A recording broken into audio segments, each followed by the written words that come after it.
अस्सलाम वालेकुम everyone, I am सामार Arshad and I am back with another video. आज की वीडियो में हम अपने पास डिस्कस करने वाले हैं। अगर हम इससे पहले लास्ट वीडियो की बात करें तो हमने उसमें क्या देखा था कि हमारे पास डोम क्या होता है, हम उसमें क्या क्या चीजें कर रहे होते हैं। ठीक है, तो आज की वीडियो में बस हमने देखना है, उसे हमने 3 पार्ट्स में डिवाइड किया था। क्या क्या थे वो, कि सिलेक्ट किस तरह से हम कर रहे होते हैं, सिलेक्ट के बाद हम उनमें चेंजिंग्स किस तरह से कर रहे होते हैं, फिर हम उनमें लिसनर्स किस तरह से लगा रहे होते हैं। छोटी छोटी एग्जांपल उनकी देखी थी एक एक, लेकिन फिर मैंने आपको बोला था इनकी इन डेप्थ में जा रहे होंगे। आज उसी के फर्स्ट पार्ट के हम इन डेप्थ में जाएंगे, जो कि हमारे पास क्या है, सिलेक्टिंग के। हम सिलेक्ट किस तरह से कर रहे होते हैं, वही चीज आज हम देख रहे होंगे।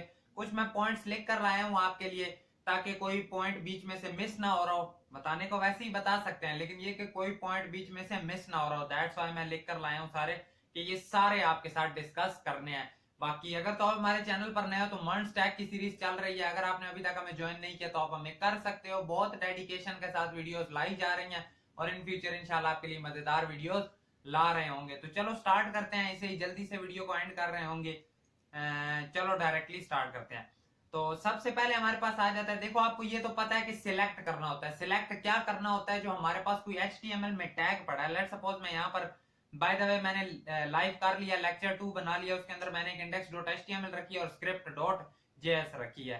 तो इसका सोर्स कोड आपको नीचे डिस्क्रिप्शन में मिल जाएगा, टेंशन की कोई बात नहीं है। लेट्स सपोज मैं लिखता हूँ H2, जिसमें मैं लिखता हूँ पाकिस्तानी डेवलपर। ठीक है, ये मैंने लिखा है, मैंने सर्वर भी लाइव कर लिया हुआ है, यहाँ पर मेरे पास पाकिस्तानी डेवलपर लिखा हुआ आ गया है। अब इसे मैं किस तरह से अपनी जावास्क्रिप्ट के अंदर लेकर आ सकता हूं, इस चीज को हम क्या कह रहे होते हैं कि डोम का यूज करते हुए इसने जावा के HTML के एलिमेंट को जावास्क्रिप्ट में एक्सेस कर लिया है। किस तरह कर सकता हूं, इसकी मैंने आपको एक छोटी सी एग्जांपल बताई थी, जो कि क्या थी हमारे पास, जो कि थी, इसे हम कोई क्लास दे लेते हैं। क्लास आकर इसे हम देंगे, क्लास दे दो इसे, हेडिंग की क्लास दी हमने। यहां पर आकर मैंने आपको क्या बताई थी, क्वेरी सिलेक्टर के साथ। उसके लिए हमने क्या करना होता है, document dot query selector, class का क्या नाम है, डॉट हेडिंग। कुछ इस तरह से करके हमने सिलेक्ट की थी, तो इससे क्या होगा, सिलेक्ट हो जाएगी। मैंने कहा था बार बार ये चीज ना लिखने के लिए, इधर आकर एक इसे सीधा सीधा नाम दे देना, कॉन्स्ट क्या नाम दे दे, ए दे दो। अब ये ए क्या है, ए के अंदर ये मेरे पास सारा स्टोर हो गया, हो चुका होगा, document dot query selector dot heading. ठीक है, ये चीज आपको समझ आ गई ना, यहां तक आपको पता चल गया। अब नेक्स्ट चीज क्या है कि हमारे पास सिर्फ क्वेरी सिलेक्टर का तरीका नहीं है, हमारे पास बहुत से तरीके हैं इन्हें कॉल करने के। एक तो तरीके बहुत से हैं कॉल करने के, और दूसरा ये है कि उन तरीकों के साथ साथ हम, हमारे पास बहुत सी चीजें आ जाती हैं, जिस तरह अनऑर्डर्ड लिस्ट है, उसके अंदर से लिस्ट आइटम्स को किस तरह से कॉल करना है। उसके बाद हमारे पास आ जाता है कि हमने एंकर टैग्स दिए हुए हैं, हमने फॉर्म लिया है, इनपुट है हमारे पास, उन सब को एक्सेस किस तरह से कर रहे होते हैं, ईच एंड एवरीथिंग देख रहे होंगे। तो इसे क्वेरी सिलेक्टर के अलावा जरा देखते हैं किस किस तरह हम कर सकते हैं। ऊपर मैंने लिखा हुआ है, हम इसे इसकी आईडी से भी बुला सकते हैं। आईडी के लिए हमें पता है हमें कोई आईडी देनी होगी। आईडी क्या देते हैं, इसे आईडी से दे देते हैं एच। इसे हमने दे दिया आईडी। ठीक है, ये हेडिंग में से एच नाम के हमने इसे दे दिया आईडी। अब इसे मैं किस तरह कॉल करूंगा, सीधा मैं लिख दूंगा यहां पर आकर गेट एलिमेंट बाय आईडी। ठीक है, गेट एलिमेंट बाय आईडी, और आईडी क्या है मेरे पास, एच, सिंपल एच। क्या मुझे पीछे जिस तरह मैं क्वेरी सिलेक्टर के साथ, अगर मेरे पास क्या होता था, आईडी होती थी तो मैं हैश यूज करता था, क्लास होती थी तो डॉट यूज करता था, क्या हमें इसके साथ हैश यूज नहीं करना होगा, बिल्कुल भी नहीं करना होगा। क्यों, क्योंकि वजह क्या, हमने उसे पहले ही बोल दिया कि हमने फाइंड करना है एलिमेंट को बाय आईडी। तो आईडी का मतलब ही क्या है कि आईडी होगी। देखते हैं कि ये हमारे पास आएगा, ए डॉट इनर टेक्स्ट चेंज करके इसमें देखते हैं, इनर HTML इक्वल टू करते हैं हेलो। जैसे ही मैंने लिखा, क्या मेरे पास पाकिस्तानी डेवलपर चेंज होकर हेलो में लिखा गया, लिखा तो गया है। तो बस ये हमने अपनी फर्स्ट चीज कर लिया कि ठीक है कि गेट एलिमेंट बाय आईडी हम किस तरह से कर रहे होते हैं। इसी तरह फिर एक नेक्स्ट चीज यहाँ पर हमारे पास आती है, वो हमारे पास होती है, इसे ही मैं कॉपी करके करता हूँ पेस्ट, वो होती है हमारे पास टैग नेम। उससे पहले ना, आईडी के बाद चेक करो क्लास नेम। क्या आईडी के बाद क्लास नेम भी मैं इसी तरह ही उठा सकता हूं, देखते हैं। क्लास हमने क्या दी हुई है, हेडिंग, यहां पर जाकर देख लो, हेडिंग की क्लास है ना। तो जिस तरह हमारे पास get element by class name, जिस तरह हमने बाय आईडी किया था, ठीक है, आईडी यहां पर हमारे पास क्या थी, एच, तो हमने साथ हैश नहीं लगाया था। क्या हम बाय क्लास नेम करेंगे तो क्या हमें साथ डॉट नहीं लगाना पड़ेगा? मैं आपको कहूंगा जरा चेक करो। जैसे ही चेक किया हमारे पास टेक्स्ट चेंज नहीं हुआ, इट्स मीन ये तरीका नहीं है। जिस तरह से हम हेडिंग सॉरी आईडी के लिए हम साथ कोई हैश वगैरह नहीं लगा रहे होते, ऐसा नहीं है कि क्लास नेम में भी सिर्फ हम क्लास डाल देंगे तो काम चल जाएगा। क्यों नहीं चला? डॉट डाल लो फिर भी नहीं चलेगा। आप कहते हो डॉट डाल लेते हैं, डॉट डाल लो फिर भी नहीं चला। क्यों नहीं चला? क्योंकि इसके लिए हमें साथ स्पेसिफिक बताना पड़ता है कि ये कौन सा है, इसका इंडेक्स देना पड़ता है। लेट सपोज यहां पर अगर आकर आप कहते हो ना साथ इसके लिख देते हो 0 इंडेक्स, तो अब अगर आप जाकर देखो तो वो हेलो लिखा गया। दोबारा से सुनो मैं क्या कहना चाह रहा हूं। देखो हमने इसके साथ इसका इंडेक्स दे दिया कि इसका इंडेक्स होगा 0, अब वो साथ आ गया। अब आपके माइंड में एक क्वेश्चन यहां पर आना चाहिए कि ऐसा क्यों है। देखो इसकी वजह ये भी है, आपको अगर याद हो, हमें पता है जो एच है, एच हमने क्या दी हुई है? आईडी। आईडी हमारे पास हमेशा स्पेसिफिक होती है, क्या ये आपको पता है? ये बात मैंने आपको पहले ही बताई हुई है कि लेट सपोज आपने 4 बॉक्सेस को एक साथ इकट्ठे स्टाइलिंग देनी है तो सबको क्लास क्या दे देना? बॉक्स दे देना। अब 4 में क्लास क्या होगी? बॉक्स 2 3 4 5। अब 5 बॉक्स मेरे पास आ गए, इन एक बॉक्स को स्टाइलिंग दूंगा सब में आ जाएगी। लेकिन आईडी हमेशा हम अलग दे रहे होते हैं, box 1 box 2 box 3 box 4 box 5। अब इससे भी पता है जावास्क्रिप्ट को कि आईडी हमेशा स्पेसिफिक ही आ रही होती है।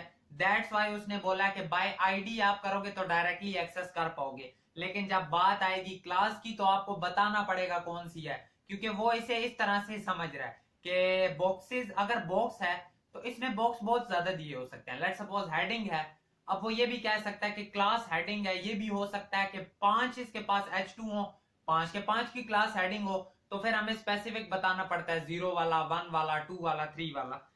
यहां पर आकर दोबारा से एक चीज यहां पर दोबारा समझाता हूं। लेट सपोज मेरे पास है डिव, ठीक है? डिव करो डिव इंटू 5, सबकी क्लास रखो बॉक्स, और सबकी आईडी रखो बॉक्स, आगे $साइन। जैसे ही आप ये करते हो देखो ये कुछ वही सिनेरियो जो मैं आपको बताना चाह रहा हूं। इसमें अब आपको क्या नजर आ रहा है? सबकी क्लास है बॉक्स, लेकिन आईडी सबकी क्या है? डिफरेंट। आईडी से मैं डायरेक्टली एक्सेस कर सकता हूं, बॉक्स 3 लिखकर मैं इसे एक्सेस कर लूंगा बाय आईडी करके। लेकिन जब क्लास पर आऊंगा क्लास तो सबकी सेम है, फिर मुझे सबको एक्सेस करने के लिए उसे बताना पड़ेगा कि कोई तरीका और होगा। लेट सपोज इधर आओ, इसे बना लेते हैं। इधर लिखते हैं 1, इधर लिखते हैं 2, इधर लिखते हैं 3 4 और 5। जाकर देखते हैं किस तरह से नजर आ रहा है। जाकर देखते हैं तो कुछ इस तरह से आ रहा है। अब देखो, अब हमने उसे क्या बोल दिया है कि जो टेक्स्ट 0 पर पड़ा हुआ है ना, h2 के केस में था ना, अब इसे चेंज करके डिव कर लेते हैं। डॉट बॉक्स लिखा ना जैसे ही, तो देखो क्या हुआ, जो फर्स्ट वाला है जस्ट वो हेलो लिखा गया है। अब मैंने सारे लाने हैं तो मैं सबको सिलेक्ट कैसे कर सकता हूं? मैं चाहता हूं कि सब का टेक्स्ट मेरे पास क्या हो जाए? हेलो आ जाए, कि मेरे पास जितने भी बॉक्स पड़े हैं उन सब का टेक्स्ट मेरे पास क्या हो जाए? सबका टेक्स्ट हो जाए हेलो। वो कैसे होगा? एक तरीका ये है कि आप इस तरह करते जाओ, 0 के बाद क्या दो 1, 1 के बाद क्या दो 2। हाँ यहाँ पर भी आपको चेंजिंग्स करनी पड़ेगी। ये बी हो जाएगा आपके पास, ये सी हो जाएगा। फिर आपको इसी तरह कहना पड़ेगा कि एक है बी के लिए, एक है सी के लिए। अब अगर आप जाकर देखोगे तो 3 हेलो आ गए हैं, लेकिन इतनी घटिया अप्रोच हम नहीं लगा रहे होंगे, ठीक है? हमें पता है, हमने सारी जेएस पढ़ी हुई है, हमारे लिए ऐसे कोई इतना मुश्किल काम है नहीं। हमें पता है लूप नाम की कोई चीज होती है जिससे हम सारे एक्सेस कर पाएंगे। तो मैं आपको बोलूंगा जरा एक काम करो, आपको सब कुछ क्लैरिफाई हो जाएगा। ए डॉट करो, क्या ए डॉट की बजाय बल्कि करो कंसोल डॉट लॉग ए, ठीक है? इसे कमेंट करो फिलहाल। जैसे ही हमने कंसोल डॉट लॉग ए किया, मैं आपको कहूंगा इंस्पेक्ट मोड पर जरा जाना। जैसे इंस्पेक्ट मोड पर आप आए तो आपके पास क्या आ गया? ये देखो, एक आपके पास डिव आ गया जिसके अंदर क्या लिखा हुआ है? 1 लिखा हुआ है, ठीक है? उसकी आईडी हमारे पास क्या है? बॉक्स 1 है। ये 0 साथ से हटा दो, 0 जैसे ही हटाया तो अब क्या आ गया आपके पास? एक कलेक्शन आ गई। जैसे जब आपने 0 इंडेक्स दिया हुआ था तो स्पेसिफिक एक ही सिलेक्ट हो रहा था, लेकिन अब हमने क्या किया है? अब हमने जस्ट क्या दिया है? बॉक्स। जैसे ही बॉक्स दिया उसने हमें एक कलेक्शन दे दी कि आपके पास जी 0 से लेके ना 4 तक आपके पास बॉक्सेस पड़े हुए हैं, ठीक है? यहां से थोड़ा सा और समझा देता हूं। उसने बोला है 0 1 2 3 4 आपके पास पड़े हैं, यानी एक उसने कलेक्शन दे दी जिसमें उसने कह दिया आपके पास 4 पड़े हुए हैं बॉक्सेस। एट द एंड वो लेंथ भी दे रहा है कि इसकी लेंथ 5 है। अब इस 5 लेंथ से हम इजीली ट्राइवर्स कर सकते हैं सारे के ऊपर, क्योंकि देखो ये सारा किसके अंदर पड़ा हुआ है, इसी के अंदर पड़ा हुआ है। यानी अगर मैं कह दूंगा कि जो मेरे पास ए पड़ा है, ए डॉट लेंथ कर दो, तो क्या वो इस लेंथ तक पहुंच नहीं जाएगा। और अगर मैं उसे कहता हूं ए डॉट लेंथ तक लूप चलाना है, तो 0 से कहां तक चलेगा लूप, 0 से 4 तक चलेगा। जब लूप चलेगा तो क्या मैं सबका टेक्स्ट चेंज नहीं कर पाऊंगा, बिल्कुल कर पाऊंगा। आज वो करके दिखाता हूं और थोड़ी क्लैरिटी मिल जाएगी। यहां पर मैं आकर कहूंगा कि एक फॉर लूप लगाओ जिसमें लिखो let I equal to 0, I less than A dot length I plus plus. अब ये लूप कहां तक जाएगा, 0 से 5 तक। हमें पता है 5 तक गया भी तो लेस देन ए है, यानी 0 से 4 तक लेगा, 5 वाले को निगलेक्ट कर देगा। तो अब अगर मैंने उस ए के एक एक तक जाना है, एक एक तक मैं कैसे जा सकता हूं, मुझे पता है ए ऑफ आई अगर मैं लिख दूं, ये एज ए एरे चल रहा है ना अब हमारे पास। अगर मैं करता हूं यहां पर आकर कंसोल डॉट लॉग एंड पर आओ और ये करो ए ऑफ आई, अगर मैं करता हूं तो मेरे पास किस तरह आता है। अब देखो पहला बॉक्स आ गया, दूसरा आ गया, तीसरा आ गया, चौथा आ गया, मतलब ठीक है मैं सारे बॉक्सेस को निकाल तो पा रहा हूं कलेक्शन के अंदर से। एक चीज हमें आ गई जी समझ, हम निकाल तो पा रहे हैं।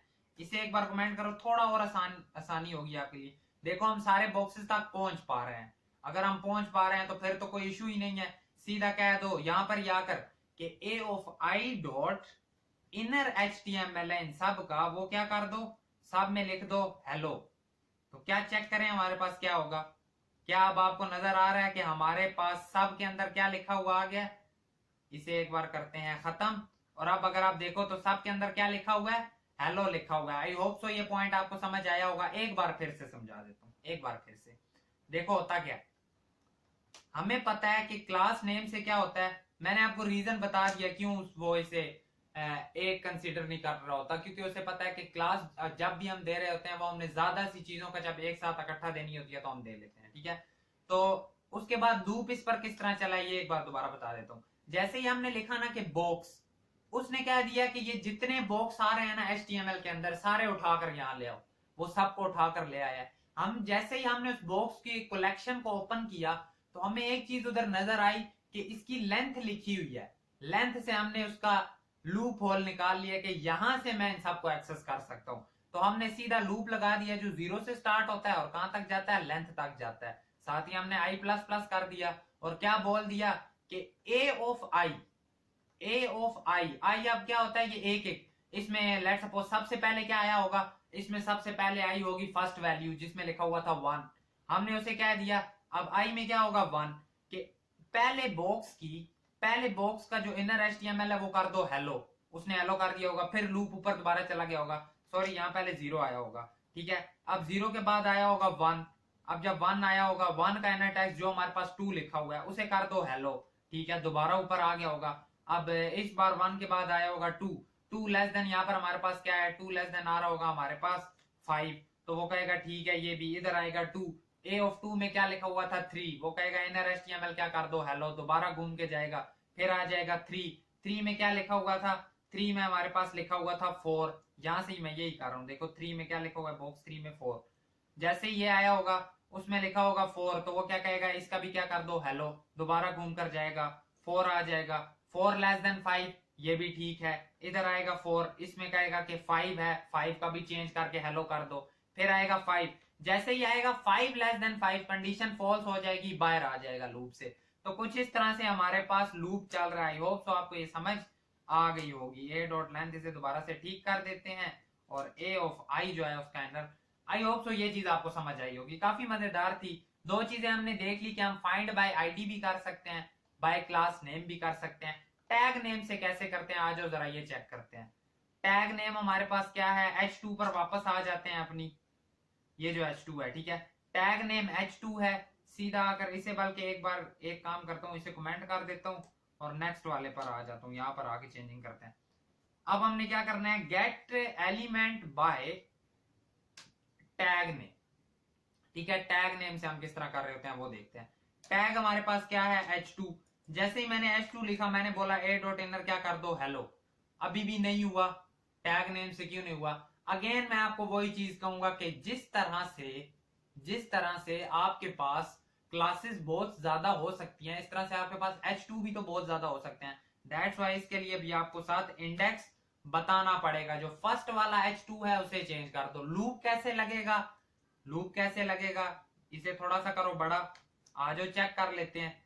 एक पर ही हुआ है। अगेन इस पर आओ, इंस्पेक्ट मोड करो और आपको अभी क्लैरिफाई हो जाएगा। जैसे ही हम इधर आकर अगेन कहते हैं कि ये 7 से 0 हटा दो और सीधा सीधा कह दो कंसोल डॉट लॉग कर दो ए।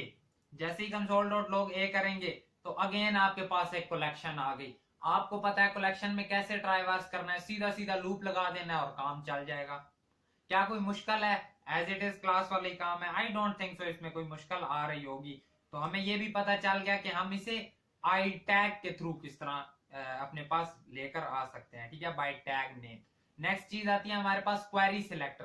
Query selector is the easiest way. अगर आपको एक चीज बताऊं ना, इजीएस्ट वे हमारे पास क्वेरी सिलेक्टर है और हम ज्यादातर यूज भी यही कर रहे होते हैं। इसमें इजी हमारे पास ये होता है कि सीधा सीधा हमने क्या कर देना होता है, जो भी चीज है, लेट्स सपोज अगर हमने क्लास के थ्रू करना है तो डॉट हेडिंग कर दो, सीधा सीधा हो जाएगा हमारे पास, ठीक है। डॉट हेडिंग हमारे पास जिसकी क्लास हेडिंग है वो हो जाएगा। लेकिन एक चीज इसमें भी और आएगी, वो क्या आएगी, अब हेडिंग हमारे पास इतनी ज्यादा है, ठीक है, डॉट हेडिंग एक थोड़ी ना है, इतनी ज्यादा है हमारे पास। तो इसमें एक चीज और चेक करते हैं दोबारा से, कि दोबारा आके कह दो कंसोल डॉट लॉग ए जरा करना, नेक्स्ट करो और यहाँ पर जरा कंसोल डॉट लॉग ए करके जरा हमें दिखाओ इस बार हमारे पास क्या आता है। H2 हमारे पास जस्ट एक आई है इसके केस में, ठीक है। तो मतलब हमें कोई कोशिश करनी होगी कि हम किसी स्पेसिफिक को लेकर ही निकाल रहे हो कि डॉट हेडिंग सिर्फ ये ना हो कि वो सिर्फ एक ही हेडिंग वाले को उठाए और बाकी को ना उठा रहा हो। ये चीज समझ आ गई ना, वो सिर्फ एक H2 को हेडिंग को उठा रहा है। जरा हैश एच करके देखो, हैश एच के केस में भी क्या होगा, जस्ट एक H2 उठा रहा है। मैं बताता हूं आप, अब देखो हम इकट्ठे नहीं उठा पा रहे। क्यों नहीं उठा पा रहे? क्योंकि हम लिख रहे हैं क्वेरी सिलेक्टर। एक तरीका और होता है, जरूरी नहीं है कि हम बाय क्लास पे ही चले जाएं, दोबारा हम क्वेरी सिलेक्टर को छोड़ ही दें। एक चीज और इधर इंट्रोड्यूस होती है, क्वेरी सिलेक्टर ऑल। अब क्वेरी सिलेक्टर ऑल करके जरा डॉट हेडिंग पर जाओ तो क्या आएगा हमारे पास, एक नोड लिस्ट आ गई, ठीक है। इस बार HTML कलेक्शन नहीं आई, नोड लिस्ट आ गई है। इसे भी आप एज इट इज उस तरीके से उठा सकते हो फॉर लूप लगा के, ठीक है। इसमें भी सेम टू सेम वही चीज है, क्योंकि एट दी एंड लेंथ भी आ रही है। वही चीज है कि 0 से कहां तक चला देंगे, 0 से 4 तक चल जाएगी और सारी हेडिंग्स हमारे पास आ जाएंगी वही फॉर लूप लगाकर। लेकिन इस पर हम एक और लूप भी लगा सकते हैं, ठीक है। ये पॉइंट तो समझ आ गया ना। क्वेरी सिलेक्टर पे हम जस्ट एक ही उठा पा रहे थे, एक से ज्यादा उठाने हो तो क्या करना पड़ता है, क्वेरी सिलेक्टर ऑल का यूज करना पड़ता है। अब कंसोल डॉट लॉग ए से हमें पता चला कि हमें नोड लिस्ट रिटर्न हो रही है। नोड लिस्ट पे ना आप डॉट फॉर ईच वाला मेथड भी लगा सकते हैं। Let's suppose A dot for each. अब फॉर ईच में क्या होता है, ये अपने अंदर एक और फंक्शन ले रहा होता है। फंक्शन में लेट्स सपोज आपने लिख दिया वैल्यू फॉर ईच। अगर आपने फंडामेंटल सही से देखे हुए फॉर ईच लूप का आपको पता होगा, ये अपने अंदर एक और फंक्शन ले रहा होता है। इस फंक्शन में बेसिकली क्या आता है, जो भी वैल्यू होती है वो यहाँ पर इसके बीच में आ रही होती है। लेट्स सपोज अब मैं कहता हूं ए डॉट इनर HTML, क्या हो गया इनर, सॉरी ये नहीं होगा, वैल्यू डॉट होगा, वैल्यू डॉट इनर HTML। क्या कर दो, इनर HTML को कर दो हेलो। जैसे ही मैंने ये लिखा तो क्या मेरे पास सारी हेडिंग्स हेलो हो गई, बिल्कुल हो गई। तो ये हमारे पास क्वेरी सिलेक्टर ऑल का कंसेप्ट है। इसमें होता क्या देखो, इसमें हमारे पास ये होता है कि सबसे पहले वैल्यू में कौन सी वैल्यू आएगी, फर्स्ट वाला। फर्स्ट कौन सा है, 0। 0 से क्या होगा, 0 में वो कहेगा कि अब वैल्यू इधर क्या होगी, वैल्यू की क्या वैल्यू आ रही होगी, 0, ठीक है। 0 का इनर HTML कर दो हेलो। 0 के बाद नेक्स्ट आएगा 1, 1 का कर दो हेलो। 1 के बाद क्या आएगा 2, 2 का कर दो हेलो। 2 के बाद क्या आएगा 3, 3 का क्या कर दो हेलो। अब ये एक एक एक के ऊपर जाएगा जब तक हमारी नोड लिस्ट एम्प्टी नहीं हो जाती। जैसे ही नोड लिस्ट एम्प्टी होगी तो बस ये खुद को कर देगा खत्म। तो ये हमारे पास फॉर ईच लूप का कंसेप्ट आता है। नेक्स्ट चीज हमारे पास क्या आती है, क्वेरी का पता चल गया हमें। हमें एक और चीज क्वेरी सिलेक्टर ऑल का पता चल गया कि उसमें हम किस तरह से कर रहे होते हैं। बाय नेम भी हम उठा सकते हैं, गेट एलिमेंट बाय नेम, ठीक है। साथ साथ नोट करते जाना, बल्कि आपको मैं नीचे दे दूंगा इसका सोर्स कोड, वहां से आपको इजीली सारी समझ आ जाएगी। थोड़ा थोड़ा कर देता हूँ नेक्स्ट नेक्स्ट, ताकि कोई मुश्किल ना आए बीच में। ठीक है, नेक्स्ट चीज आती है बाय नेम। लेट सपोज अब एक और बना लेते हैं, इन सब को तो मैंने ज्यादा कर दिया है। हेडिंग वाले को मैं करता हूँ एक ही, सिंगल ही रखता हूँ। और अब मैं जाकर कहता हूँ कि अगेन क्या करो, सॉरी, कॉन्स्ट, दोबारा से लिख लेते हैं, const A equal to document dot get element by name. Name इसका क्या है, अब देखो क्या होता है, नेम हम इसमें नहीं निकाल सकते। नेम हम यूज कर रहे होते हैं अपने पास इनपुट वगैरह के लिए, क्योंकि जाहिर बात है।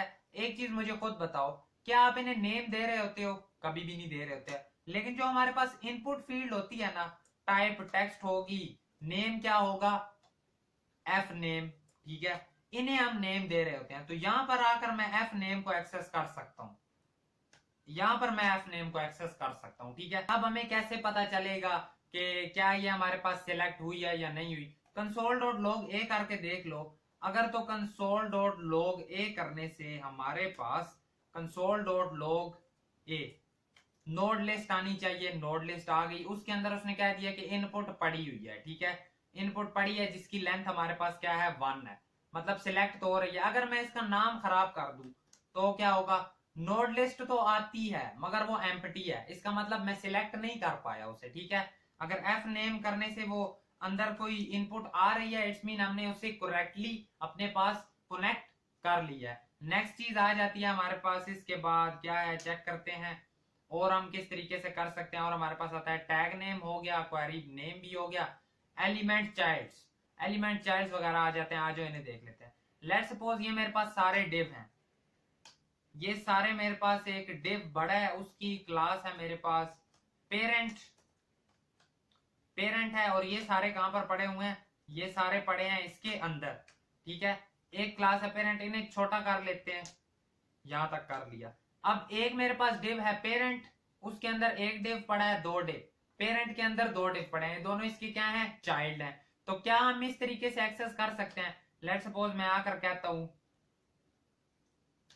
लेट सपोज मैं आकर कहता हूं अपने पास, इसे करो कमेंट से खत्म, और आकर मैं कहता हूं कि ए डॉट क्वेरी सिलेक्टर कर लो। अगेन क्वेरी सिलेक्टर क्या है, डॉट पेरेंट, पेरेंट, ठीक है। पेरेंट को हमने एक्सेस कर लिया, कंसोल डॉट लॉग ए करके देखो, डिव डॉट पेरेंट हमारे पास आ गया, मतलब पेरेंट को हमने एक्सेस कर लिया।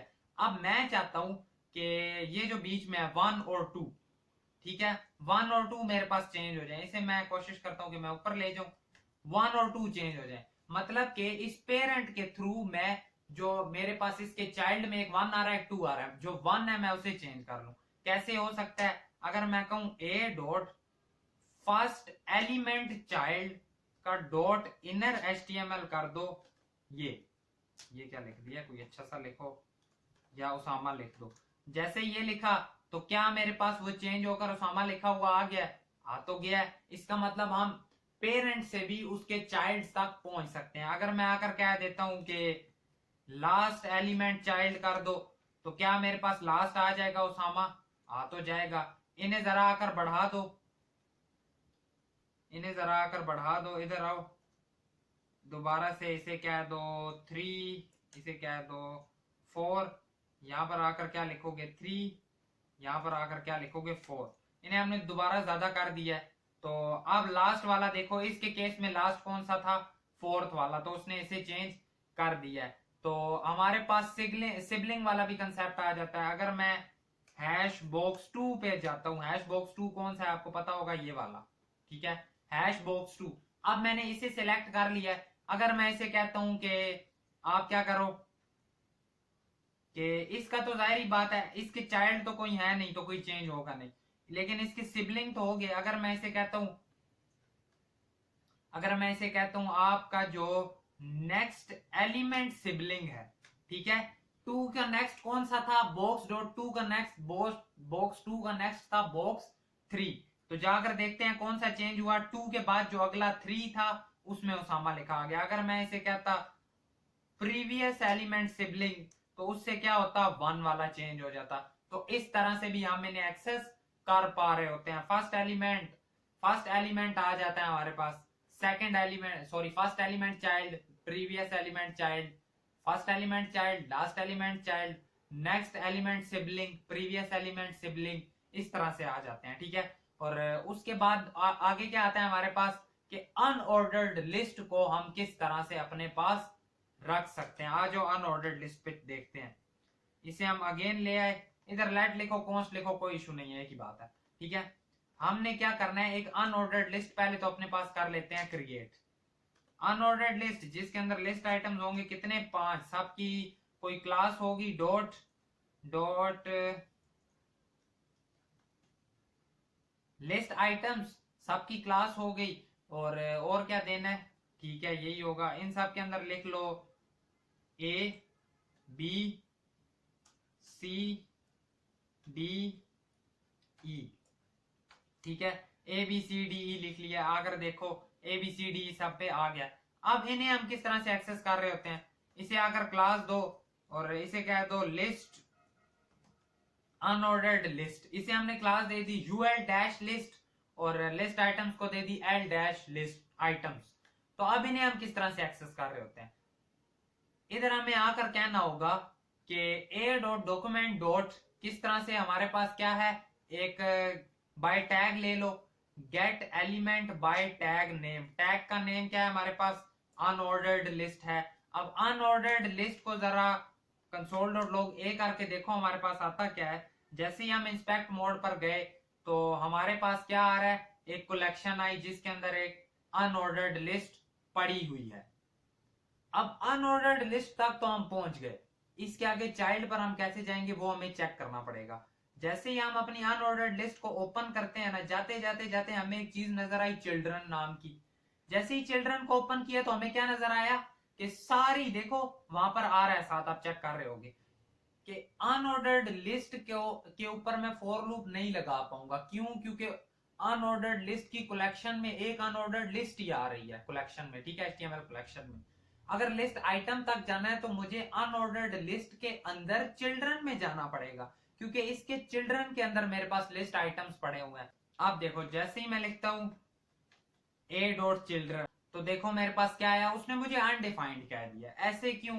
जबकि हमने तो देखा है कि जो भी हमारे पास एक अनऑर्डर्ड लिस्ट है उसके अंदर हम अगर चिल्ड्रन में जाते हैं तो हमें सारे लिस्ट आइटम्स मिल रहे हैं। तो ऐसा क्या इशू है, क्यों नहीं हम वहां तक पहुंच पा रहे? इशू ये है कि देखो हमारे पास ये अनऑर्डर्ड लिस्ट भी एक कलेक्शन के अंदर पड़ी हुई है।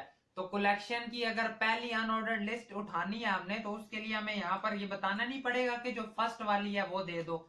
जैसे ही हम फर्स्ट वाली कहेंगे तो अब अगर आप देखो तो स्पेसिफिक हमारे पास अनऑर्डर्ड लिस्ट आई है। अगर अब हम कहते हैं ना कि ए डॉट चिल्ड्रन करो तो अब आप देखना हमारे पास कलेक्शन आ जाएगी जिसके अंदर हमारे पास लिस्ट आइटम्स सारे के सारे आए हुए हैं। अब अगर हम यहां पर आकर लिख देते हैं, लूप लगाने की करते हैं, कौन सा लूप होगा, for let I equal to 0 I less than क्या होगा, A dot children dot A dot children dot length. ठीक है, उनके चिल्ड्रन चिल्ड्रन क्योंकि देखो इसकी कलेक्शन थी ना, ए डॉट चिल्ड्रन डॉट लेंथ तक जाएगा और आई कर देगा प्लस प्लस। जैसे ये काम इसने कर लिया, नेक्स्ट चीज हमें कह देंगे कि ठीक है यहां तक अगर आ गया ना तो ए डॉट चिल्ड्रन उसके अंदर जो आई पड़ा है डॉट उनका इनर एचटीएमएल कर दो सबका हेलो। जैसे ये किया, अब अगर हम जाकर देखें तो क्या हमारे पास सारी अनऑर्डर्ड लिस्ट के अंदर हेलो लिखा हुआ आ गया। इट्स मीन हमें ये भी पता चल गया कि हम एक लिस्ट के अंदर किस तरह से सारे लिस्ट आइटम्स को एक्सेस कर पा रहे होते हैं। एक लास्ट स्टेप हमारे पास जो बचता है आज उसे भी हम अपने पास कर लेते हैं, जो कि है फॉर्म के अंदर पड़ी हुई इनपुट को हम किस तरह से उठा रहे होते हैं। उसके लिए यहाँ पर हम आते हैं, हम आकर इसे सीधा कहते हैं एक फॉर्म क्रिएट करो और फॉर्म में क्या कर दो, फॉर्म में एक बनाओ इनपुट और इस इनपुट में क्या कह दोगे कि ठीक है एक इनपुट होगी, फॉर्म होगा और उसकी इनपुट होगी। ये हमारे पास इनपुट आ गई। ठीक है, इसके अंदर हम कुछ भी लिख सकते हैं। इसे हम किस तरह से एक्सेस करेंगे, फॉर्म का जो नेम होगा वो होगा माई फॉर्म कर लेते हैं। ठीक है, फॉर्म का नेम आ गया माई फॉर्म और इनपुट का नेम आ गया INP इनपुट नेम और फॉर्म का नाम FRM रख दो। FRM फॉर्म हो गया और इनपुट का नेम INP हो गया। इसे हम किस तरह से एक्सेस कर पा रहे होते हैं, अगर मैं अगर यहाँ पर कहता हूं कि equal to document dot get element by, query selector भी कर सकते हो, गेट एलिमेंट बाय ID भी कर सकते हो, क्वेरी सिलेक्टर कर लेते हैं। क्वेरी सिलेक्टर उसका क्वेरी सिलेक्टर ये रखें या बाय नेम रख लेते हैं। Gate element by tag name, tag name कर लेते हैं। टैग हमारे पास क्या है, फॉर्म है, फॉर्म हमारे पास आ गया। क्या कुछ आया होगा, आ जाओ इंस्पेक्ट मोड में जाकर देखते हैं कि हमारे पास क्या आया होगा। जैसे इंस्पेक्ट किया तो एक कलेक्शन आई जिसके अंदर एक फॉर्म पड़ा हुआ है, ठीक है, एक कलेक्शन आ गई जिसके अंदर फॉर्म पड़ा हुआ है। तो अब अगर मैं ये कह देता हूं कि FRM नाम था ना, FRM, और उसी के आगे मैं कह देता हूं कि INP, ठीक है। जैसे ही मैं ये लिखता हूं तो देखता हूं मेरे पास क्या आता है। डायरेक्ट मैं इनपुट फील्ड तक पहुंच गया कि नहीं, खुद बताओ, खुद बताओ। क्या मैं डायरेक्टली इनपुट फील्ड तक पहुंच नहीं गया? हमने इनपुट फील्ड तक ही पहुंचना था ना। अब ए क्या है, किसके इक्वल है, इनपुट फील्ड के। हमने क्या किया, हमने क्या दिया, gate element by tag name कर लो। टैग है हमारे पास फॉर्म। जैसे ही मैंने ये किया मेरे पास एक कलेक्शन आ गई। मैंने उसे क्या दिया कि आपने कहां तक जाना है, कि इसके अंदर जो आपके पास फॉर्म FRM वाला पड़ा है ना उस पर चले जाओ, उसके अंदर जो इनपुट पड़ी है उस पर चले जाओ। अब वो डायरेक्टली इनपुट तक पहुंच गया। आ जाओ BC से आगे अपने पास एक छोटा सा फंक्शन क्रिएट करते हैं। फंक्शन में हमने क्या करना होगा, फंक्शन हमें यही बताता होगा कि समटाइम्स आपने वेबसाइट में देखा होगा हमारे पास हम किसी फील्ड को छोड़ देते हैं, इनपुट फील्ड को, तो वो हमें नोटिफिकेशन सा दे देता है अलर्ट ऊपर के, input field must be filled. वही वाली चीज करते हैं। आज उसके लिए एक फंक्शन सा क्रिएट कर लेते हैं जिसमें हम लिखते हैं कि वैलिड फॉर्म हमारे पास है या नहीं है, ठीक है। फंक्शन का नाम ये है। अब इसमें हम क्या करते हैं कि अब मैं कहता हूं कि क्या करो, ये जो काम आपने बाहर किया है ना, इसे यहां से एक बार उठा लो, इसे उठा लो या फिर इसे रहने दो, इसे कॉपी कर लो, इसको करो कमेंट और यहां पर आकर कहो जी ठीक है, हमने ए ले लिया। ए हमारे पास क्या है, डॉक्यूमेंट डॉट, ये इनपुट तक पहुंच जाएगा। लेकिन हमें क्या चाहिए, हमें इनपुट के अंदर पड़ी हुई वैल्यू चाहिए। तो उसके लिए हमें डॉट वैल्यू लिखना पड़ेगा, ठीक है, कि उस इनपुट के अंदर जो वैल्यू आएगी। तो अगर तो ए इक्वल टू आ जाता है आपके पास एम्प्टी, ठीक है, ए इक्वल टू क्या आ गया, एम्प्टी। उस केस में क्या कह देना, सीधा सीधा कह देना कि अलर्ट दे देना, फिल करो चुपचाप, ठीक है। और साथ ही क्या कर देगा, रिटर्न कर देगा फॉल्स, ठीक है। ये चीज समझ आ गई ना। वो कहेगा कि अगर तो ए में हम कुछ नहीं देते, हमें कहेगा चुपचाप फिल कर दो और वो रिटर्न कर देगा फॉल्स। और एल्स के केस में क्या करेगा, सीधा कंसोल डॉट लॉग कर देगा और उसमें क्या देगा, करेक्ट, क्या आपने सही इंटर किया, ठीक है। और आज जो चेक करते हैं। और इसके लिए हमें एक चीज और करनी पड़ेगी, हम फॉर्म में आकर कहेंगे कि जैसे ही हमारा फॉर्म सबमिट हो तो ये काम चले, ठीक है। ऑन सबमिट में क्या करना होगा, वैलिड फॉर्म, जो वही हमारे पास उस फंक्शन का नाम था ना, वो हमें ऑन सबमिट में आकर लिखना पड़ेगा। क्या हमने एज इट इज वही लिखा है, ठीक है, वही लिखा है। आज जो जरा टेस्टिंग करते हैं कि क्या होगा इस तरह। जैसे ही मैंने फॉर्म में आकर कुछ लिखा, इंटर करता हूं, वो करेक्ट कहता है, फिर पेज दोबारा रिफ्रेश हो जाता है, फिर से मैं कुछ लिखकर एंटर कहता हूं, ठीक है। अब अगर मैं बिना कुछ लिखे एंटर करता हूं तो वो मुझे अलर्ट दे रहा है कि फिल करो चुपचाप, ठीक है। मैं अगेन करता हूं, जैसे ही मैंने एम्प्टी पर एंटर किया मुझे कहता है फिल करो। तो ये चीज हमें समझ आ गई कि किस तरह से ये भी काम चल रहा होता है। आज हमने ऑलमोस्ट सारी अपने पास टेक्निक्स देख रही हैं कि हम किस तरह से इसे कनेक्ट कर रहे होते हैं। बाकी नेक्स्ट वीडियो में अब हम देख रहे होंगे कि किस तरह से हम अपने HTML के अंदर चेंजिंग्स ला रहे होते हैं। बाकी I think so that is it for today's video. अगर वीडियो पसंद आई तो वीडियो को लाइक करना, चैनल पर नए हो सब्सक्राइब करना। मिलेंगे आपसे आपकी नेक्स्ट वीडियो में। Thank you so much and Allah Hafiz.